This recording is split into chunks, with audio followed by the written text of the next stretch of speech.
السلام علیکم ورحمۃ اللہ وبرکاتہ۔ الحمد للہ رب العالمین والعاقبۃ للمتقین والصلاة والسلام علی اشرف الانبیاء والمرسلین نبینا محمد وعلی آلہ وصحبہ اجمعین ومن تبعہم بإحسان الی یوم الدین، اما بعد۔ آج کے درس میں ہم لوگ بلوغ المرام من ادلۃ الاحکام کا 7واں باب کتاب الصلاۃ سے پڑھنے جا رہے ہیں۔ اس سے قبل 6واں باب پڑھا گیا تھا مسجد کے متعلق کہ مسجد کے آداب کیا ہیں، مسجد کے تئیں ہماری ذمہ داریاں کیا ہیں، مسجد میں کیا کرنا ہے کیا نہیں کرنا ہے۔ اس کے بعد حافظ ابن حجر العسقلانی رحمہ اللہ نے 7واں باب قائم کیا ہے، باب صفت الصلاۃ، نماز کی صفت کا بیان۔ کیا مطلب ہے؟ نماز کے طریقے ادائیگی کا بیان، یعنی نماز کیسے پڑھا جائے گا۔ صفت مطلب کیفیت، طریقہ۔ نماز کیسے پڑھی جائے گی، نماز پڑھنے کا طریقہ کیا ہے، نماز کے ارکان کو کیسے کیسے ادا کیا جائے گا۔ اس باب میں صراحت کے ساتھ حدیثیں آئیں گی کہ اللہ کے نبی صلی اللہ علیہ وسلم کیسے نماز پڑھتے تھے، یا آپ نے نماز کا طریقہ کیسے بتایا ہے۔ بنیادی طور پر ہم مختصر طور پر نماز کا طریقہ جان لیتے ہیں۔ نماز کے مفصل طریقۂ ادائیگی جاننے سے پہلے نماز کا مختصر طریقہ جاننا چاہیے۔ ابھی جو باب چل رہا ہے اور جو حدیثیں یہاں پہ بیان کی جائیں گی، اب اس اختصار کو اگر ہم یہاں ذہن میں رکھیں تو آنے والی حدیثوں کو سمجھنا آسان ہو جائے گا۔ نماز کی وہ کیفیت اور وہ طریقہ جو نبی کریم صلی اللہ علیہ وسلم اور امت اسلامیہ سے تواتر کے ساتھ ہمیں ملتا ہے، وہ یہ کہ انسان وضو کرے، اپنے سطر کو ڈھانپے یعنی لباس پہنے، قبلہ رخ کھڑا ہو جائے، خالص اللہ کے لیے نماز کی نیت اپنے دل میں کرے، زبان سے نہیں دل سے نیت کرے، دونوں ہاتھوں کو کندھوں یا کانوں کی لو تک اٹھائے، کان چھونا نہیں ہے، کندھوں یا کانوں کے برابر اٹھائے اور اللہ اکبر کہے، پھر اپنے ہاتھوں کو سینے پر باندھ لے۔ باندھنے کا طریقہ یہ ہے کہ دائیں ہاتھ بائیں ہاتھ کے اوپر رہو، دایاں ہاتھ کہاں ہو؟ بائیں ہاتھ کے اوپر ہو، یعنی بایاں ہاتھ یہ سینے سے لگا رہے گا، یعنی بالکل جوائنٹ ہوگا، سینے سے بالکل چپکا ہوگا، اور اس کے اوپر دایاں ہاتھ ہوگا۔ نگاہیں سجدگاہ کی طرف ہو، یعنی نگاہیں جھکی ہوں نیچے سجدہ کی طرف ہو، جہاں آدمی سجدہ کرتا ہے سجدگاہ کی طرف ہو۔ پھر وہ دعائے ثنا پڑھے، جس کو دعائے استفتاح بھی کہتے ہیں، اللہ باعث بینی، اور دیگر بھی دعائیں ہیں۔ پھر اعوذ باللہ پڑھے، بسم اللہ پڑھے، سورہ فاتحہ پڑھے، اس کے ساتھ کوئی سورت پڑھے یا چند آیات جو اسے یاد ہو اس کی تلاوت کرے۔ پھر رفع الیدین کرتے ہوئے اللہ اکبر کہے، پھر رفع الیدین کرنا ہے اللہ اکبر کہتے ہوئے، اور رکوع میں جانا ہے۔ رکوع کا طریقہ یہ ہے کہ کمر بالکل سیدھی ہو، دونوں ہاتھ اس طرح گھٹنوں پر رکھے ہوئے ہو کہ بازو بالکل سیدھے ہو، سر نہ جھکا ہو نہ اوپر بلند ہو، پیٹھ اور سر اور کمر یہ سب کیا ہو؟ بالکل سیدھی ہو۔ دونوں ہاتھ دونوں گھٹنوں کو، دائیں ہاتھ سے دائیں گھٹنے کو، بائیں ہاتھ کو بائیں ہاتھ سے بائیں گھٹنے کو مضبوطی سے پکڑ لیں، اور انگلیاں کیا ہوں گی؟ کشادہ ہوں گی، یعنی انگلیاں کھلی ہوں گی۔ اور اس رکوع کے بیچ میں جو دعا سکھائی گئی ہے، سبحان ربی العظیم، اس ذکر کا اہتمام کریں۔ پھر سمیع اللہ لمن حمدہ کہہ کر اور رفع الیدین کرتے ہوئے سیدھا کھڑے ہو جائیں۔ کھڑے ہو کر کے ربنا ولک الحمد حمدن کثیرا طیبا مبارکا فی یہ دعا پڑھیں، اور یہ قوما کی پوزیشن ہوتی ہے، یعنی آدمی رکوع کے بعد جب کھڑا ہوتا ہے تو اس کو قوما کہتے ہیں۔ پھر اللہ اکبر کہتے ہوئے اس طرح سجدہ ریز ہو کہ پہلے زمین پر ہاتھ رکھے اور پھر گھٹنے رکھے، سجدے میں 7 اعضاء یعنی دونوں ہاتھ، دونوں پاؤں، دونوں گھٹنے اور چہرہ جس میں پیشانی اور ناک داخل ہے زمین پر لگے ہوئے ہوں، یہ 7 ہڈیاں 7 اعضاء زمین سے بالکل ٹچ ہوں۔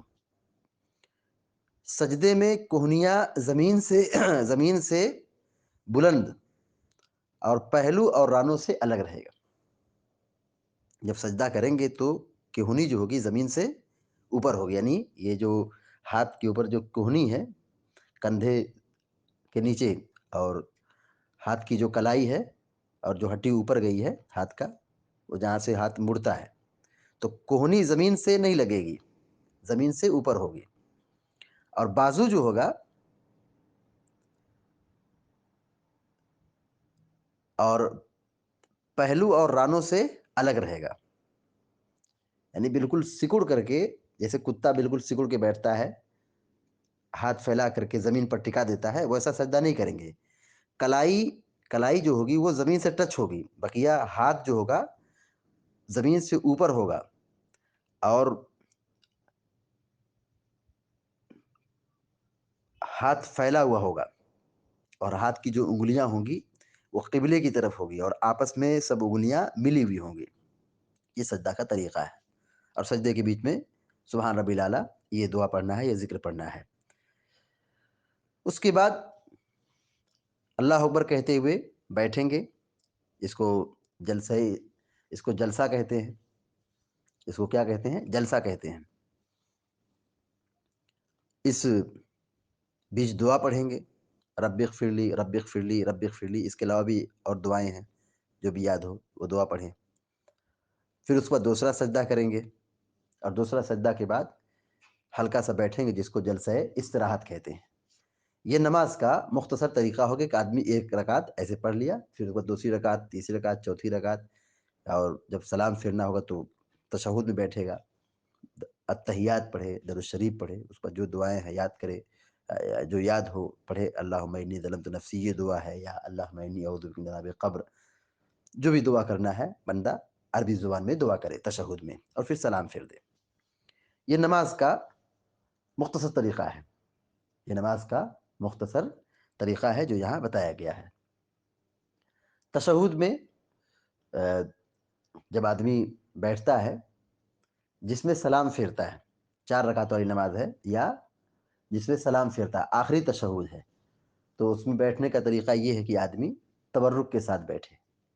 تورک کے ساتھ بیٹھنے کا مطلب یہ ہے کہ آدمی اپنے بائیں پیر کو موڑ کر کے نکالے اور دائیں پیر کو کھڑا رکھے، اور اپنی پچھلی شرمگاہ کو زمین پر لگا دے، بائیں پیر کو موڑ دے اور پیر پر رکھے، اور دائیں پیر کو کھڑا رکھے اور اپنی پچھلی شرمگاہ کے بل بیٹھ جائے۔ یہ آخری تشہد میں بیٹھنے کا طریقہ ہے۔ بقیہ 4 رکعت والی جب نماز ہے تو اس میں جو پہلے تشہد میں بیٹھتے ہیں تو اس کا طریقہ کیا ہے کہ آدمی اپنے دائیں پیر کو کھڑا رکھے اور بائیں پیر کو اپنے پچھلی شرمگاہ پر رکھ دے، یعنی اس کی شرمگاہ، پچھلی شرمگاہ اس کے بائیں پیر پر ہوگی۔ یہ پہلے تشہد میں بیٹھنے کا طریقہ ہے۔ دوسرے تشہد میں بیٹھنے کا طریقہ کیا ہے؟ بائیں پیر کو موڑ کر کے نکال دیں اور اپنی پچھلی شرمگاہ کو زمین پر رکھ دیں، یہ بیٹھنے کا طریقہ ہے، جس کو تورک کہتے ہیں۔ یہ نماز کا مختصر طریقہ ہوا۔ اللہ کے نبی صلی اللہ علیہ وسلم نے احادیث میں نماز کا طریقہ بتایا ہے، اور آپ نے جمعے کی خطبے میں منبر پر نماز کا طریقہ بتایا ہے۔ رکوع سجود عملی طور پر کر کے بتایا ہے، اور حکم بھی دیا ہے، صلو کما رأیتمونی اصلی، مجھے جیسے تم نے نماز پڑھتے ہوئے دیکھا ہے ویسے تم بھی نماز پڑھو۔ قیامت کے دن اسی نماز کے بارے میں ہمیں سب سے پہلے سوال ہوگا، ہم سے سب سے پہلے پوچھا جائے گا۔ تو ہمیں چاہیے کہ ہم نماز کی پابندی کریں اور نماز کو سنت کے مطابق ادا کریں، کیونکہ عمل کی قبولیت کے لیے دو بنیادی شرط ہے، ایک ہے اخلاص، یعنی کام اللہ کے لیے کیا جائے، عبادت اللہ کے لیے کی جائے، اور دوسری شرط ہے رسول صلی اللہ علیہ وسلم کی سنت کی پیروی۔ رسول کی سنت کی پیروی نہیں کی گئی تو وہ قبول نہیں ہوگا، وہ عمل قبول نہیں ہوگا۔ تو اللہ کے نبی صلی اللہ علیہ وسلم نے نماز کا طریقہ بتایا ہے، سکھایا ہے، اور ہر جزئیات کو، نماز کے ہر جزئیات کو، دعا کو، نماز کی کیفیت کو، رکوع سجود کے طریقے کو، بیٹھنے کے طریقے کو، نگاہ کہاں ہوگی، ہاتھ کیسے باندھا جائے گا، کھڑے کیسے ہوں گے، انگلیاں کیسی ہوں گی، یہ ساری تفصیلات اللہ کے نبی علیہ السلام نے بیان فرمائی۔ کس لیے بیان کی ہے؟ تاکہ امت اپنے نبی صلی اللہ علیہ وسلم کے طریقے کے مطابق نماز کو ادا کریں۔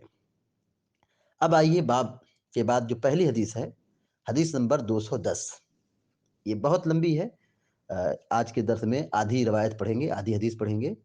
دیکھیے، عن ابی ہریرہ رضی اللہ تعالی عنہ ان النبی صلی اللہ علیہ وسلم قال اذا قمت الى الصلاة فاسبغ الوضوء ثم استقبل القبلة فكبر ثم اقرأ ما تيسر معك من القرآن ثم اركع حتى تطمئن راكيا ثم ارفع حتى تعتدل قائما ثم اسجد حتى تطمئن ساجدا ثم ارفع حتى تطمئن جالسا ثم اسجد حتى تطمئن ساجدا ثم افعل ذلك في صلاتك كلها، اخرجه السبعة واللفظ للبخاري۔ ولابن ماجه بإسناد مسلم حتى تطمئن قائما، ولابن ماجه بإسناد مسلم حتى تطمئن قائما۔ آج کے درس میں اتنا پڑھا گیا ہے، اور اس کے بعد جو روایت ہے وہ مثلہ فی حدیث رفاع بن رافع بن مالک عند احمد وابن حبان وفی لفظ لأحمد، یہ یہاں سے جو روایت ہے انشاءاللہ آنے والے دنوں میں اس کی تشریح یا اس کی تعلیم ہوگی۔ ابو ہریرہ رضی اللہ تعالیٰ عنہ کی روایت دیکھیے، حضرت ابو ہریرہ رضی اللہ تعالیٰ عنہ بیان فرماتے ہیں کہ اللہ کے نبی صلی اللہ علیہ وسلم نے فرمایا اذا قمت الى الصلاة، اذا مانے جب، قمت مانے تم کھڑے ہو، اذا قمت جب تم کھڑے ہو، اذا قمت کیا معنی ہوگا؟ جب تم کھڑے ہو، یعنی ارادہ کرو، الی الصلاۃ نماز کی طرف، الی مانے تک، صلاۃ مانے نماز، اذا قمت الی الصلاۃ جب تم نماز کے لیے کھڑا ہو، جب تم نماز کے لیے کھڑے ہو مطلب کیا ہے؟ نماز کا ارادہ ہو، نماز کا ارادہ ہو، نماز کا وقت ہو گیا ہو، نماز پڑھنا ہو، تو کیا حکم ہے؟ فاسبغ الوضوء، فاسبغ کا معنی ہوتا ہے اچھی طرح کرو، اسبغ کا معنی ہوتا ہے اچھی طرح کرو، مکمل کرو، اچھی طرح کرو۔ فاسبغ الوضوء کیا معنی ہوگا؟ وضو مکمل کرو، فاسبغ الوضوء اچھی طرح وضو کرو، مکمل وضو کرو، یعنی کوئی بھی عضو، کوئی بھی حصہ باقی نہ چھوڑو، اچھی طرح وضو کرو، وضو اچھی طرح کرو۔ فاسبغ الوضوء جب تم نماز پڑھنے کے لیے کھڑے ہو تو وضو کرو، کیا مطلب ہے؟ نماز کا جب ارادہ ہو تو وضو کرو، یہ مطلب نہیں کہ نماز کے لیے جب کھڑا ہو تو پہلے کھڑے ہو جاؤ پھر صف سے باہر واپس آؤ وضو بنانے کے لیے، ایسا نہیں ہے۔ مطلب یہ کہ جب تم نماز پڑھنے کی نیت رکھو، نماز پڑھنے کا ارادہ کرو، نماز کا وقت ہو گیا، اذان ہو رہی ہے تو وضو بناؤ، کیونکہ بغیر وضو کے نماز نہیں ہوتی۔ اس حدیث میں جو کہا گیا ہے کہ جب تم نماز کے لیے کھڑے ہو تو وضو بناؤ، مطلب کہ تم وضو سے نہیں ہو، اب نماز پڑھنا ہے تو وضو بناؤ پھر نماز پڑھو۔ اگر آدمی کو پہلے سے وضو ہے، آدمی کا وضو سلامت ہے، جیسے مثال کے طور پر ظہر میں وضو بنایا، پھر اس کے بعد عصر میں وضو ہے، یا عصر میں بنایا مغرب میں وضو ہے، مغرب میں بنایا عشاء میں وضو ہے، وضو باقی ہے چاہے جب بھی بنایا ہو، تو اسی وضو سے وہ نماز پڑھ لے گا۔ اسی وضو سے نماز پڑھ لے گا. لیکن یہاں جو حکم دیا جا رہا ہے مطلب یہ کہ اگر آدمی کا وضو سلامت نہیں ہے تو وضو بنائے پھر نماز پڑھے، کیونکہ کوئی بھی نماز بغیر وضو کی قبول نہیں ہوتی ہے. کوئی بھی نماز بغیر وضو کے قبول نہیں ہوتی ہے. وضو شرط ہے، اسی لیے تعلیم دی گئی اذا قمت الى الصلاة فاسبغ الوضوء، جب تم نماز کے لیے کھڑے ہو تو وضو بناؤ. اگر آدمی سفر میں ہے، پانی نہیں ہے، یا مریض ہے، پانی کا استعمال کرنا اس کے لیے نقصان دہ ہے، تو شریعت میں وضو کی جگہ پہ تیمم کا حکم دیا گیا ہے، تو تیمم کر کے نماز پڑھے. لیکن پانی موجود ہے، پانی کی طاقت رکھتا ہے، پانی استعمال کرنا اس کے لیے نقصان دہ نہیں ہے، بیمار نہیں ہے، تو اسے وضو بنانا ہے، وضو بنا کے نماز پڑھے گا تبھی نماز قبول ہوگی. تو خلاصے کلام یہ ہوا کہ وضو ضروری ہے، نماز کے لیے وضو یہ فرض ہے. اللہ تعالیٰ نے قرآن کریم میں یہی حکم دیا، یا ایھا الذین آمنوا اذا قمتم الى الصلاة فاغسلوا وجوہکم وایدیکم. یہاں اللہ تعالیٰ نے تعلیم دی ہے کہ جب تم نماز کے لیے کھڑے ہو تو وضو بنا لو. ثم استقبل القبلہ، ثم مانے پھر، ثم مانے پھر. استقبل، استقبل کا معنی ہوتا ہے رخ کرنا، متوجہ ہونا.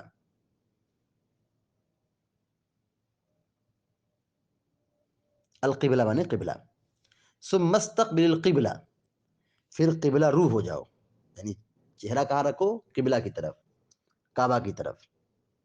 ثم استقبل القبلہ، پھر تم قبلے کا استقبال کرو، یعنی اپنا چہرہ قبلے کی طرف کرو.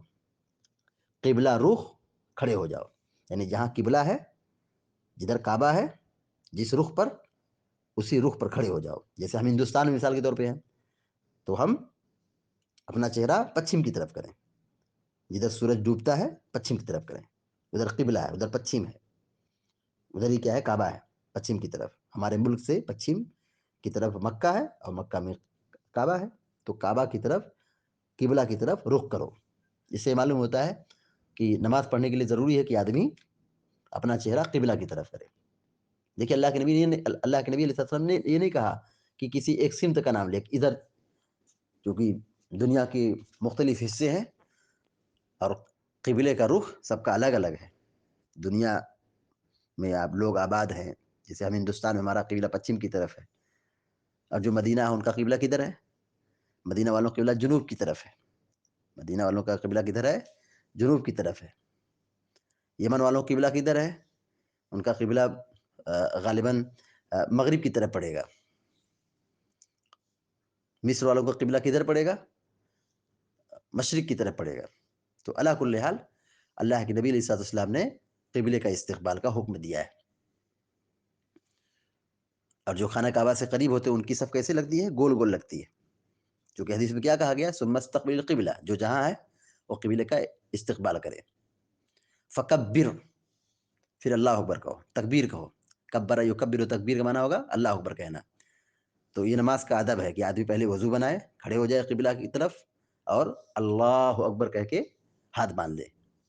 فکبر، اللہ اکبر کہو. فکبر کا معنی کیا ہوگا؟ اللہ اکبر کہو.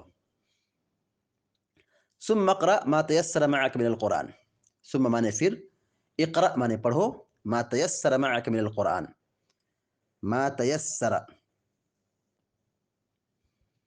جو تمہارے لیے آسان ہو.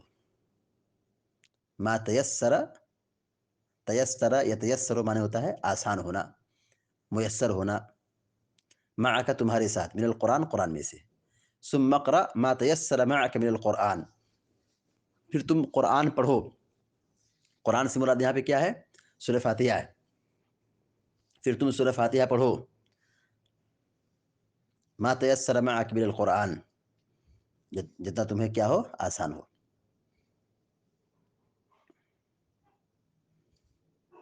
ہمارے دن میں بڑی آسانیاں ہیں. سورہ فاتحہ پڑھنا نماز کا رکن ہے، تو پڑھو. اگر نہیں یاد ہے تو کوئی بات نہیں، دوسرا ذکر ہے سبحان اللہ الحمدللہ پڑھو، جیسا کہ ابھی آگے آنے والی حدیثیں اس کی وضاحت کرے گی. تو ثم اقرأ ما تيسر معك من القرآن، پھر قرآن کا جتنا حصہ تمہیں یاد ہو اور اس میں سے جتنا آسانی سے پڑھ سکتے ہو پڑھو. ثم ارکع، پھر رکوع کرو. ارکع مانا ہوتا ہے رکوع کرنا. ثم ارکع، پھر رکوع کرو.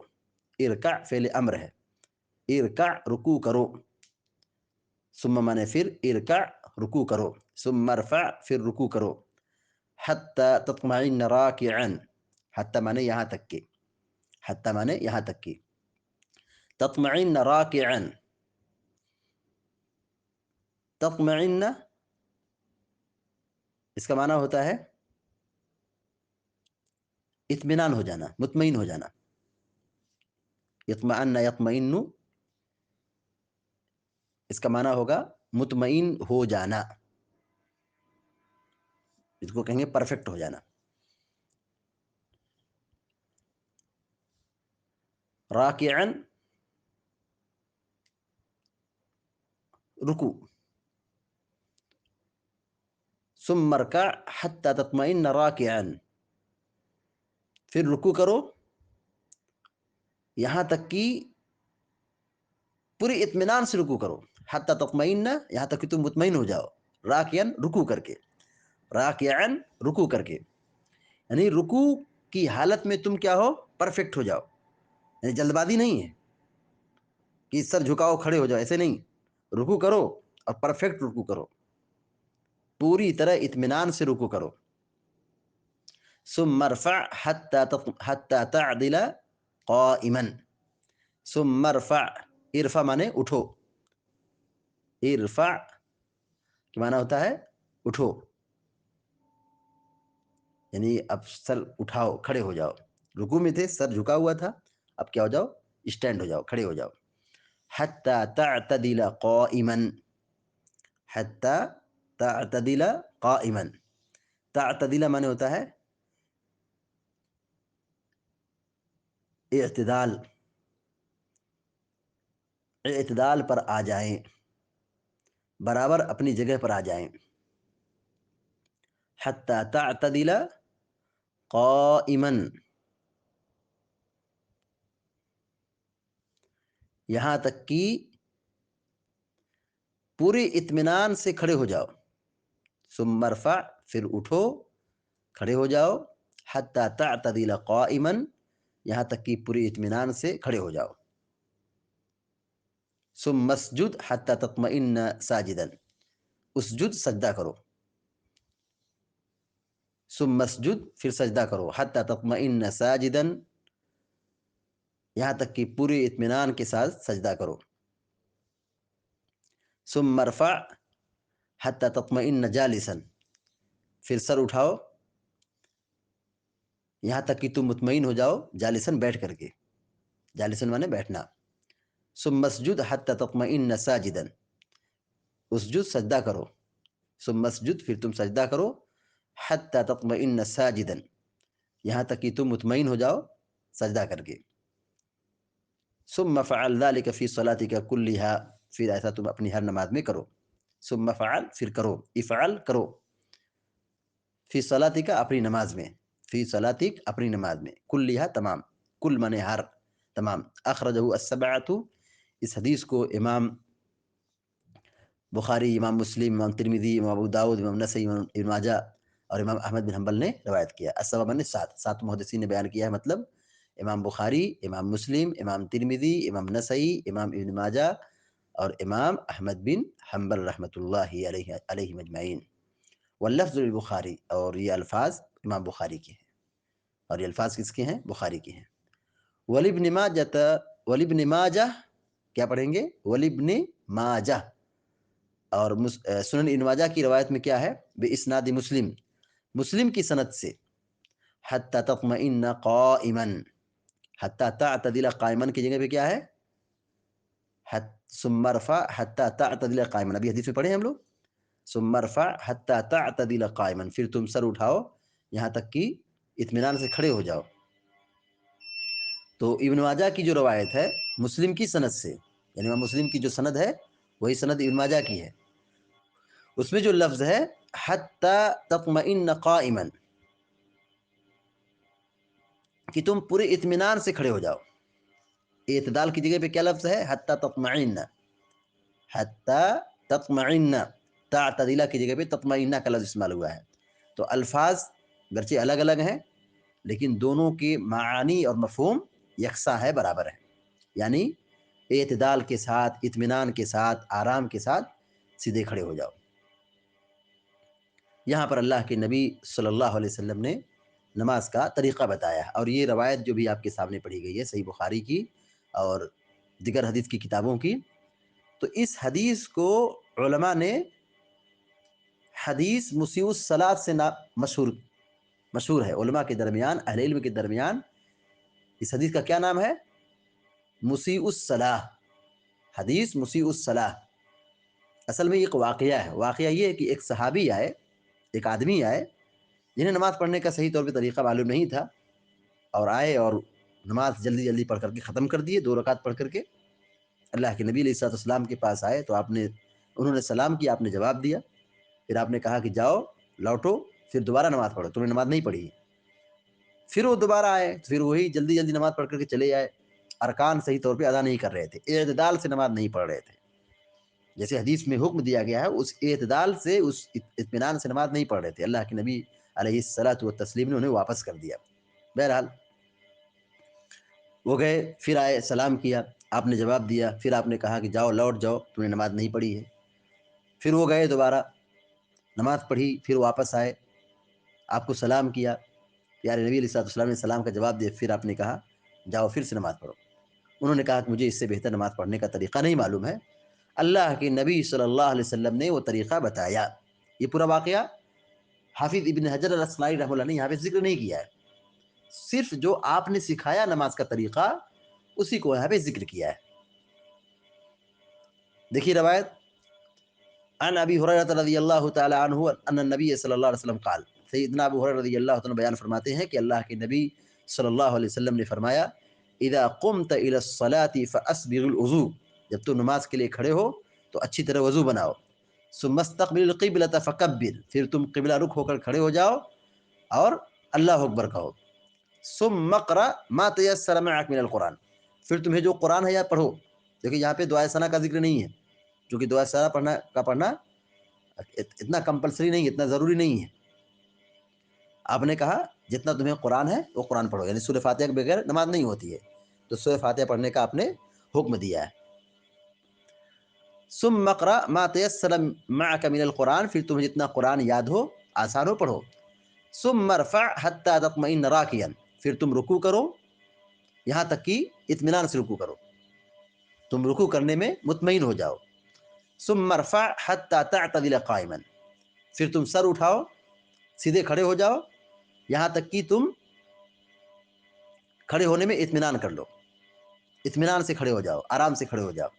رکوع کے بعد سیدھے کھڑا ہونا ہے اور اطمینان سے کھڑا ہونا، رکوع کے بعد کھڑا ہونا ہے، اس کو قومہ کہتے ہیں، اس میں دعا پڑھی جاتی ہے۔ ہمارے یہاں احناف میں دیکھیے اکثر جگہوں پر دیکھا گیا ہے کہ وہ رکوع کے بعد کھڑے ہوتے ہیں، ابھی کمر سیدھی نہیں ہوتی کہ سجدے میں چلے جاتے ہیں۔ یہ نماز نہیں ہے، یہ نماز نہیں ہے۔ رکوع کے بعد سیدھے کھڑا ہونا ہے اور کھڑا ہو کے دعا پڑھنا ہے، یہاں تک کہ ہر ہڈیاں، جسم کی ساری ہڈیاں اپنی اپنی جگہ پر پہنچ جائیں، اطمینان سے، سکون سے نماز پڑھو۔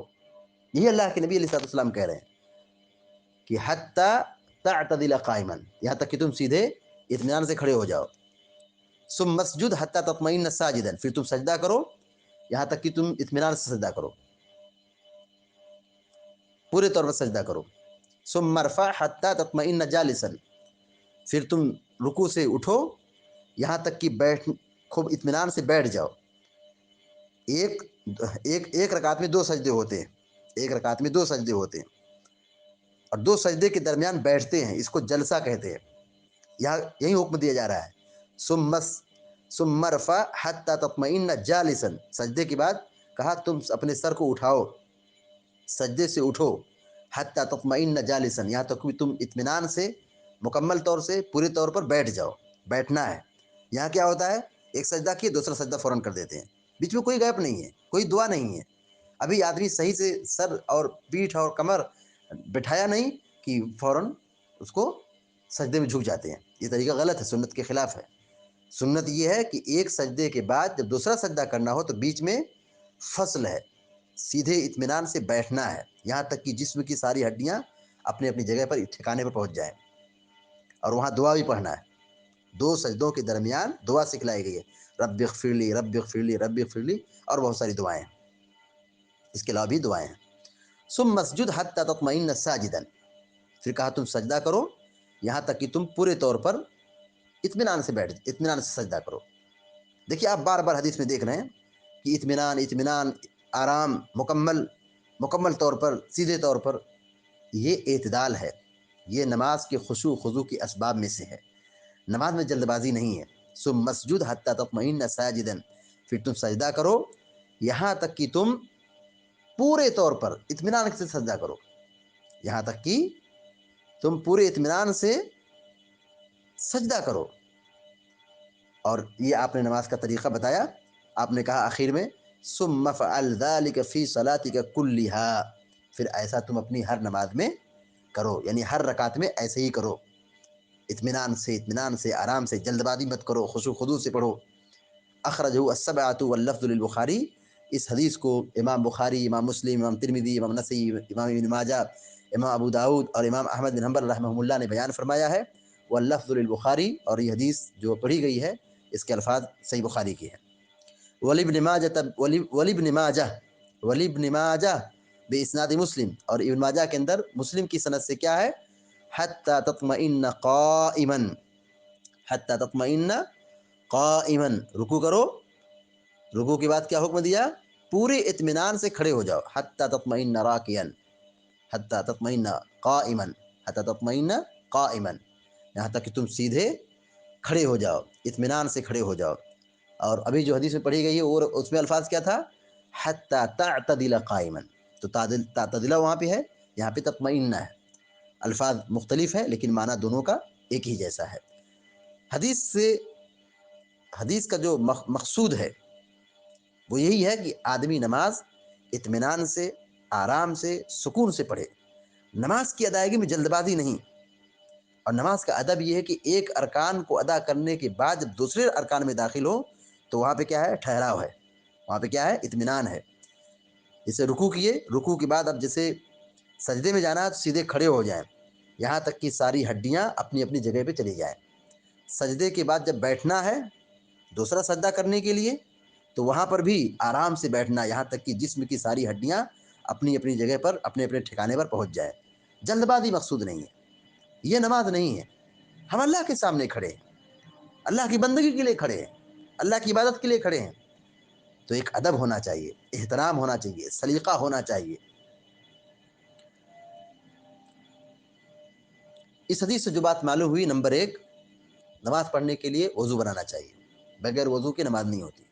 دوسری بات یہ معلوم ہوئی کھڑے ہو کے نماز پڑھنا چاہیے. تیسری بات یہ معلوم ہوئی قبلہ رخ ہو کر کے نماز پڑھنا چاہیے، یعنی نماز پڑھتے وقت اپنا چہرہ قبلہ کی طرف کرنا چاہیے، کعبہ کی طرف کرنا چاہیے.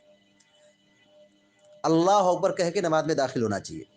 چوتھی بات کیا معلوم ہوئی؟ اللہ اکبر کہہ کے نماز میں داخل ہونا چاہیے، اللہ اکبر کہہ کے. اس کے علاوہ کوئی دوسرا کلمہ نہیں ہے جس میں ہم نماز میں داخل ہوں. نماز میں داخل ہونے کے لیے کیا کلمہ ہے؟ اللہ اکبر، تکبیر جس کو کہتے ہیں. پانچویں بات یہ معلوم ہے کہ سورہ فاتحہ پڑھنا چاہیے، نماز میں سورہ فاتحہ پڑھنا چاہیے.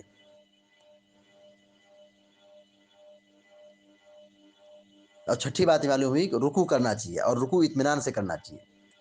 ساتویں بات یہ معلوم ہوئی کہ رکوع کے بعد سیدھے کھڑا ہونا چاہیے. اعتدال مطلوب ہے، اعتدال، اطمینان، سکون. رکوع کے بعد فوراً سجدے میں نہیں جانا ہے، رکوع کے بعد سیدھے کھڑے ہونا ہے. اسی طرح حدیث سے ایک بات یہ معلوم ہوئی کہ ایک رکعت میں 2 سجدہ ہے، ایک رکعت میں 2 سجدہ ہے.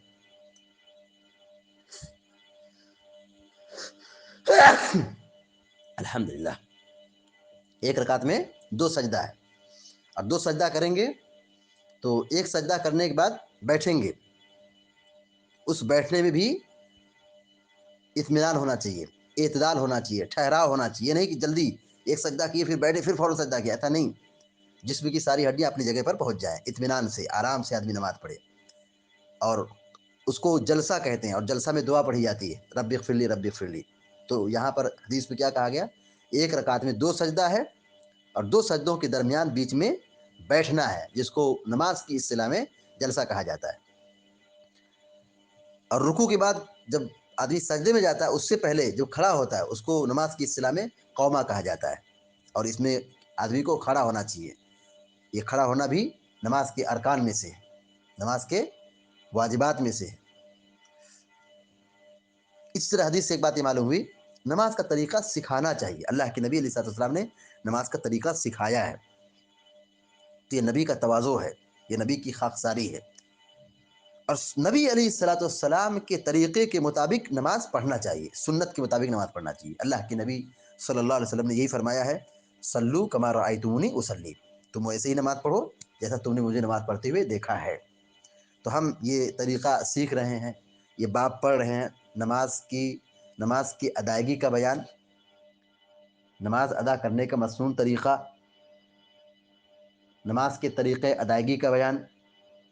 تو ہم نبی علیہ الصلوۃ والسلام کے طریقے کو سیکھ کر سنت کے مطابق پیارے نبی صلی اللہ علیہ وسلم کے مطابق نماز کو ادا کریں. اللہ تعالیٰ سے دعا ہے کہ اللہ تعالیٰ ہم سب کو آپ سب کو نیک عمل کی توفیق عطا فرمائے، آمین یا رب العالمین. وصلی اللہ علی نبینا محمد وسلم تسلیما کثیرا. السلام علیکم ورحمۃ اللہ وبرکاتہ. السلام علیکم ورحمۃ اللہ وبرکاتہ. الحمد للہ رب العالمین والعاقبۃ للمتقین والصلاة والسلام على اشرف الانبیاء والمرسلین نبینا محمد وعلى آلہ وصحبہ اجمعین ومن تبعهم بإحسان إلى يوم الدین. اما بعد. کل کے درس میں حدیث نمبر 210 بلوغ المرام من ادلۃ الاحکام کی پڑھی گئی تھی، لیکن چونکہ روایت لمبی تھی اس لیے اس کا کچھ حصہ باقی چھوڑ دیا گیا تھا. کل کے درس میں ہم لوگ یہاں تک پڑھے تھے، وَلِابْنِ مَاجَہ بِإِسْنَادِ مسلم. امام ابن ماجہ رحمہ اللہ نے مسلم کی سند سے یہ نقل کیا ہے، حتی تطمئن قائما، حتی تطمئن قائما، یہاں تک کہ تم اطمینان سے کھڑے ہو جاؤ، کھڑے ہونے میں مطمئن ہو جاؤ، یعنی رکوع کے بعد اچھی طرح کھڑے ہو جاؤ. مسلم کی سند سے کیا مطلب ہے؟ مطلب ہے کہ امام مسلم رحمہ اللہ کی جو سند ہے اسی سند کے ساتھ اس حدیث کو یہاں پہ اس لفظ کا ذکر کیا گیا ہے. ابن ماجہ اس لیے کہا گیا کیونکہ امام مسلم رحمہ اللہ نے حدیث ذکر نہیں کی ہے، صرف سند کو ذکر کیا ہے. اس لیے حافظ ابن حجر العسقلانی رحمہ اللہ نے مسلم کی روایت کی بجائے ابن ماجہ کی روایت بیان کی ہے، کیونکہ یہاں الفاظ جو ہیں حتی تطمئن قائما یہ ابن ماجہ کے ہیں اور سند مسلم کی ہے. اب مسلم کی سند میں حدیث نہیں ہے، صرف سند ذکر کی گئی ہے. ومثله في حديث رفاعة بن رافع بن مالك عند أحمد وابن حبان، وفي لفظ لأحمد فأقم صلبك حتى ترجي العظام. وللنسائي وأبي داود من حديث رفاعة بن رافع إنها لن تتم صلاة أحدكم حتى يسبغ الوضوء كما أمره الله تعالى ثم يكبر الله تعالى ويحمده ويثني عليه وفيها فإن كان معك قرآن فاقرأ وإلا فاحمد الله وكبره وهلله. ولأبي داود ثم اقرأ بأم القرآن وبما شاء الله. ولابن حبان ثم بما شئت. یہاں پر اب یہ حدیث نمبر 210 مکمل ہوئی. دیکھیے جہاں حدیث شروع ہوئی ہے اس میں ایک صحابی کا نام آیا ہے، رفاعہ بن رافع بن مالک، رفاعہ بن رافع بن مالک رضی اللہ تعالی عنہ. رفاعہ یہ نام ہے، ان کی کنیت ابو معاذ تھی. رفاعہ بن رافع بن مالک الزرقی الانصاری المدنی، یہ انصاری صحابی ہیں. زرقی یہ قبیلے کی طرف غالباً نسبت ہے، مدینہ کے تھے، مشہور صحابی ہیں. یہ اپنے والد کے ساتھ بیعت عقبہ میں حاضر تھے. مکہ کے اندر ہجرت سے پہلے میٹنگ ہوئی تھی، مدینہ کے کچھ مسلمان آئے تھے، تو اسی کا نام ہے بیعت عقبہ. ان کے والد کے سلسلے میں مشہور ہے کہ انصار میں سب سے پہلے اسلام قبول کرنے والے رافع، رفاعہ بن رافع. رفاعہ کے والد کا نام ہے رافع، رافع بن مالک. یہ کون ہے؟ انصار میں سب سے پہلے اسلام قبول کرنے والے.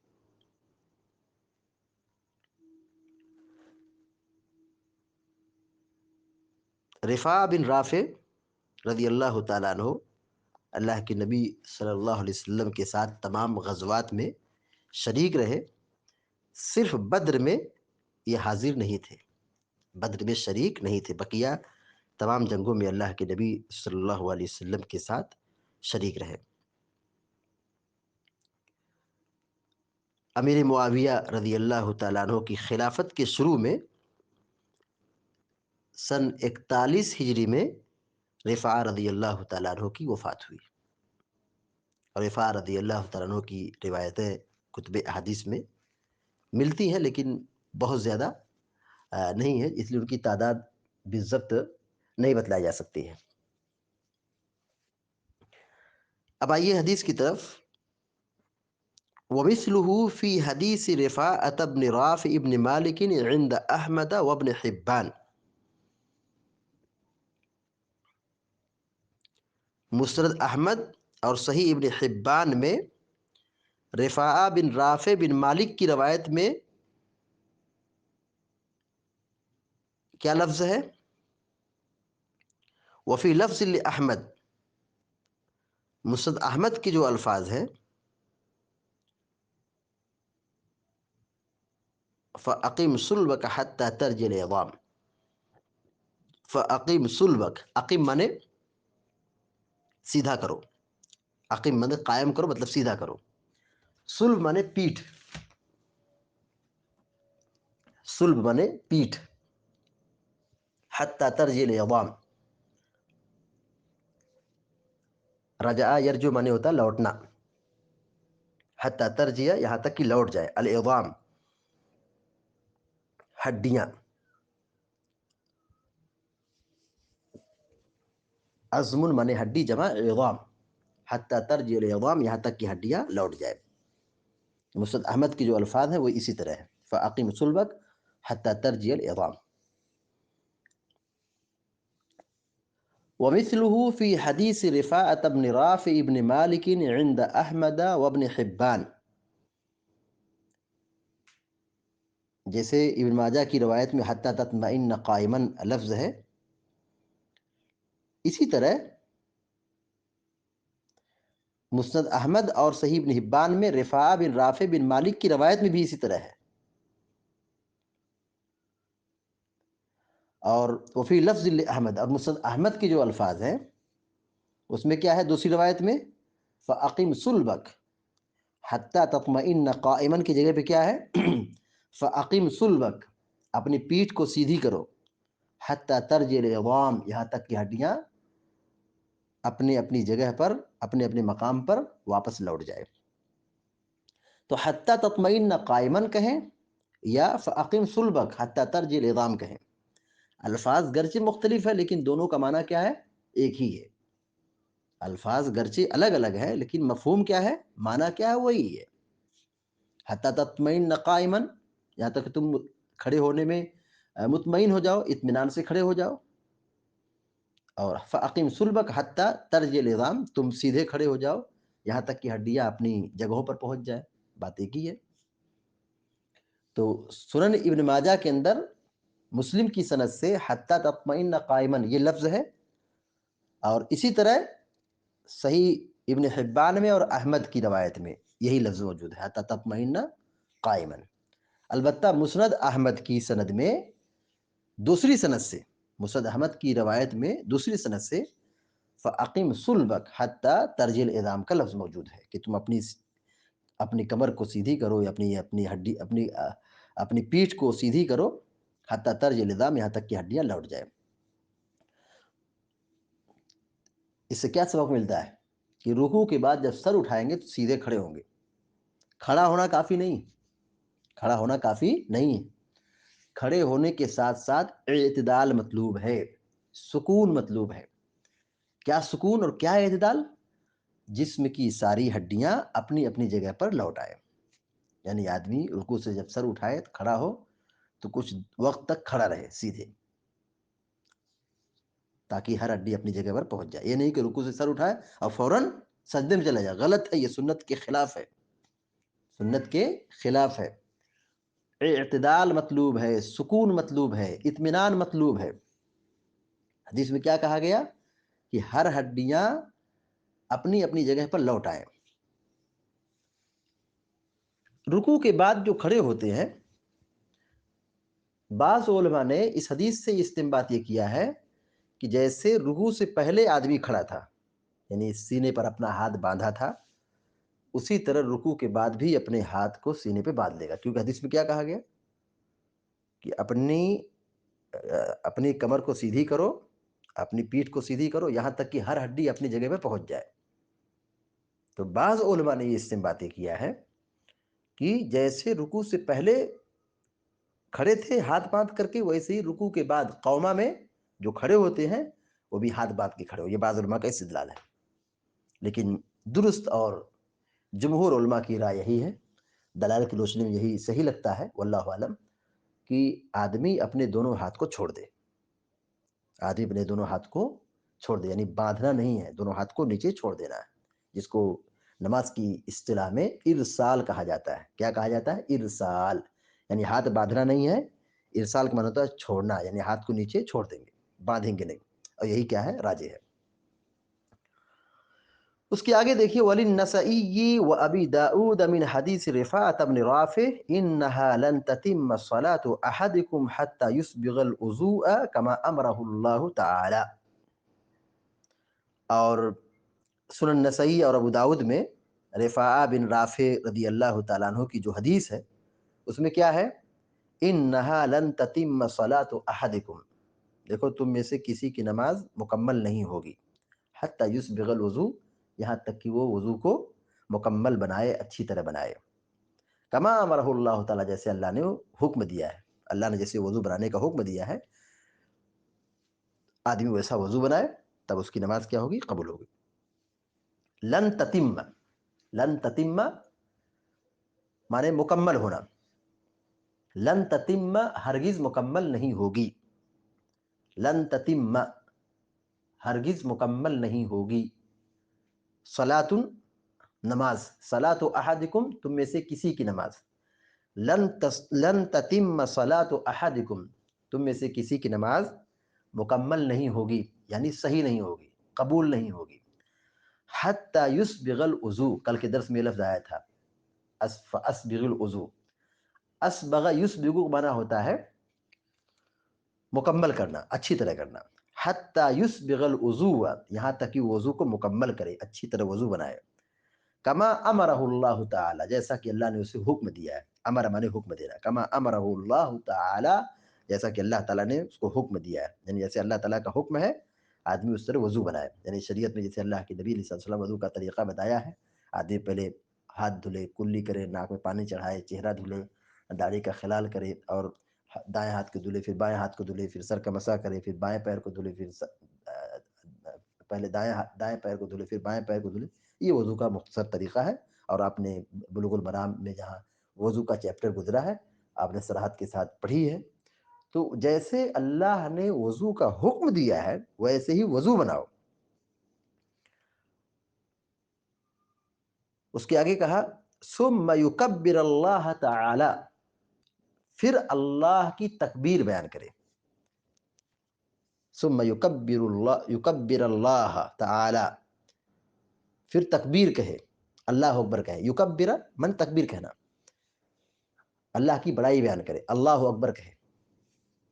ثم یکبر اللہ تعالی، ثم مانے پھر، ثم یکبر اللہ تعالی، پھر وہ اللہ اکبر کہے. وضو بنا لے، وضو بنانے کے بعد اللہ اکبر کہے. یعنی اللہ اکبر کہے تو اس وقت آدمی کا چہرہ قبلہ کی طرف ہونا چاہیے، کعبہ کی طرف ہونا چاہیے. تو پہلی شرط کیا ہے؟ وضو ہے. وضو کے بعد کیا شرط ہے؟ آدمی اللہ اکبر کہے. تکبیر کہنا شروع میں ضروری ہے. تکبیر کے علاوہ کوئی دوسرا کہے کہ نماز میں داخل ہو، نماز نہیں. نماز میں داخل ہونے کے لیے تکبیر ضروری ہے. کہا ثم یکبر اللہ تعالی، پھر اللہ اکبر کہے، تکبیر کہے. وَيَحْمَدَهُ وَيُثْنِيَ عَلَيْهِ، اور اللہ کی حمد و ثنا بیان کرے. حمد یحمد، تعریف بیان کرنا. حمد یحمد، تعریف بیان کرنا. وَيُثْنِي عَلَيْهِ، وَيُثْنِي عَلَيْهِ، اثنا یثنی، تعریف بیان کرنا، جس کو کہیں گے حمد و ثنا. حمد مانے تعریف، ثنا مانے تعریف. وَيُثْنِي عَلَيْهِ، اور اللہ کی تعریف بیان کرے. کیا ہے تعریف؟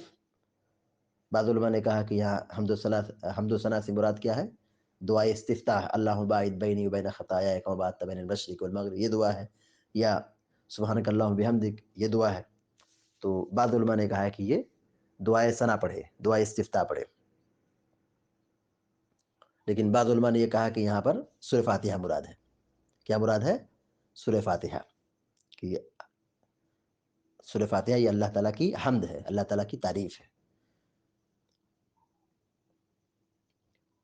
وَيَحْمَدَهُ وَيُثْنِي عَلَيْهِ، پھر اللہ کی حمد و ثنا بیان کرے، تعریف بیان کرے. اس میں دو قول ہے. حمد و ثنا سے مراد کیا ہے؟ دعائے استفتاح. اور بعض علماء نے کہا کہ دعائے استفتاح نہیں بلکہ سورہ فاتحہ مراد ہے.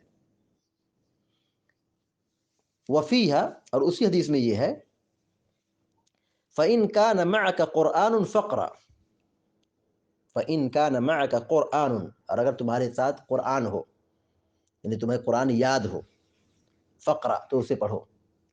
اقرا پڑھو، فقرا پڑھو.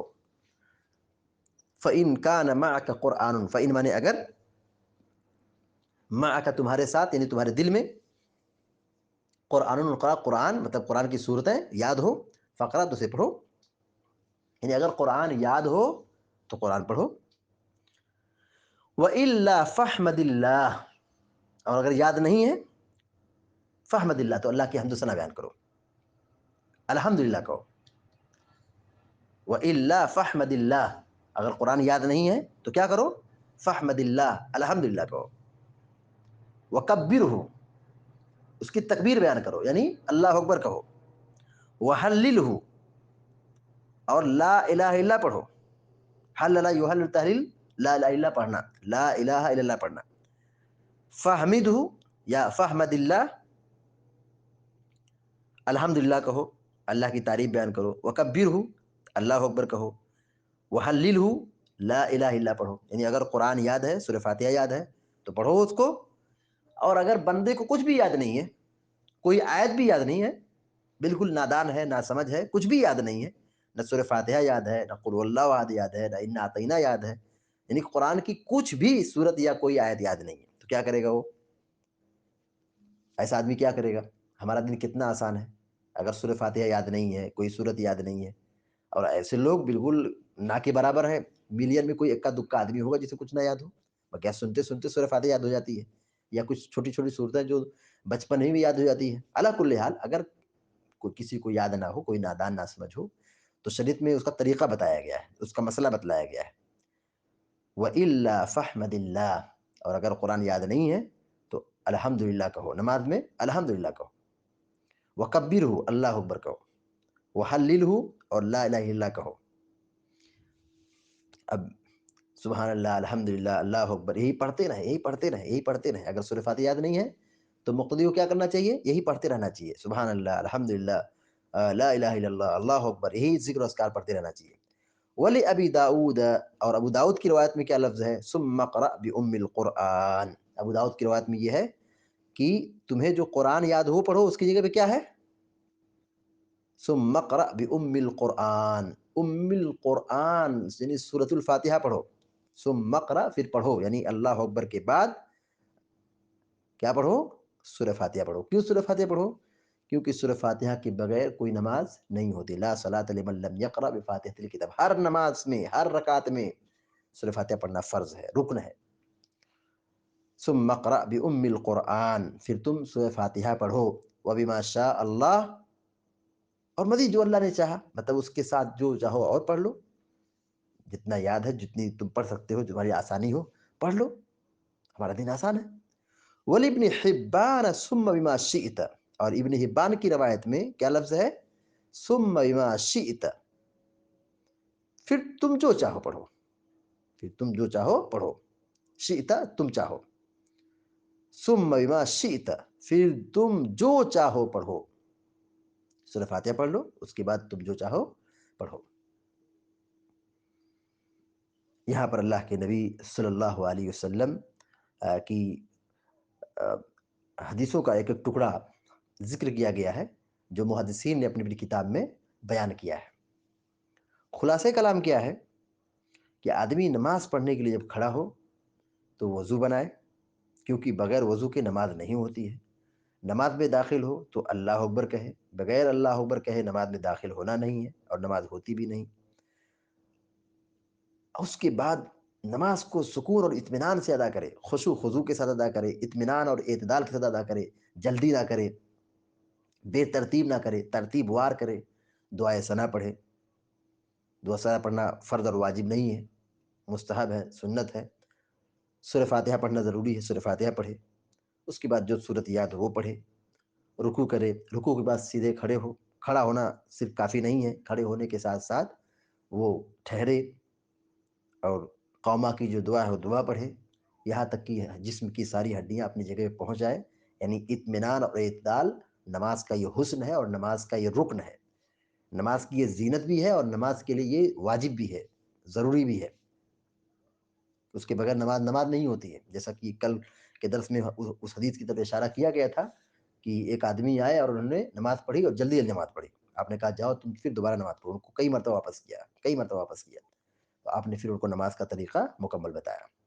اس میں خصوصی تعلیم یہی تھی کہ تم اطمینان اور اعتدال کو ملحوظ رکھو، اطمینان اور اعتدال کے ساتھ نماز ادا کرو۔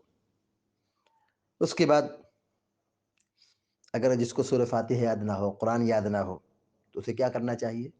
نماز میں الحمدللہ، اللہ اکبر، لا الہ الا اللہ، یہ چھوٹے چھوٹے جو اذکار ہیں، آسان اذکار ہیں، اس کو وہ پڑھتا رہے۔ ہمارے دن میں بڑی آسانی ہے، ہماری شریعت میں بڑی آسانی ہے۔ اللہ تعالیٰ سے دعا ہے کہ اللہ تعالیٰ ہم سب کو آپ سب کو نیک عمل کی توفیق عطا فرمائے، یا رب العالمین۔ وصلی اللہ علی نبینا محمد وسلم تسلیما کثیرا۔ السلام علیکم و رحمۃ اللہ وبرکاتہ۔